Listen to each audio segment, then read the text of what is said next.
নমস্কার বন্ধুরা, চলে এসেছি আবারও দুপুরের খাওয়া দাওয়া নিবে। আজকে কি আছে, ওই কোপ্তাই অল্প আছে বাস। আজকে একটা ভাজা বানিয়েছে। কি আছে মা? বরবটি আলু ভাজা, চাটনি, এটাই খাওয়া যাবে। ভাজাটা একদম ভালো।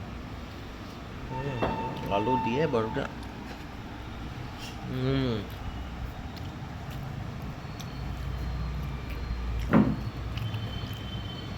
সুন্দর খাওয়া। কোপ্তা কোপ্তা দিয়ে এরকম করে মাখিয়ে।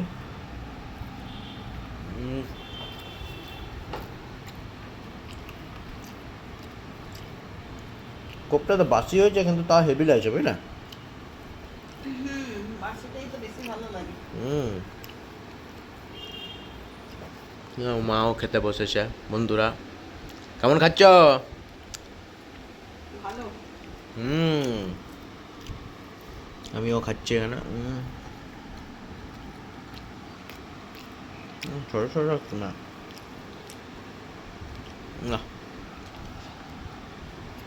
তেল ঝাল খাওয়া হয়েছে অনেক, বুঝলে? অনেক তেল ঝাল খাওয়া হয়েছে। এখন একটু হালকা পাতলা খাওয়াই ভালো গরমে, বুঝলে? হুম হুম হুম হুম।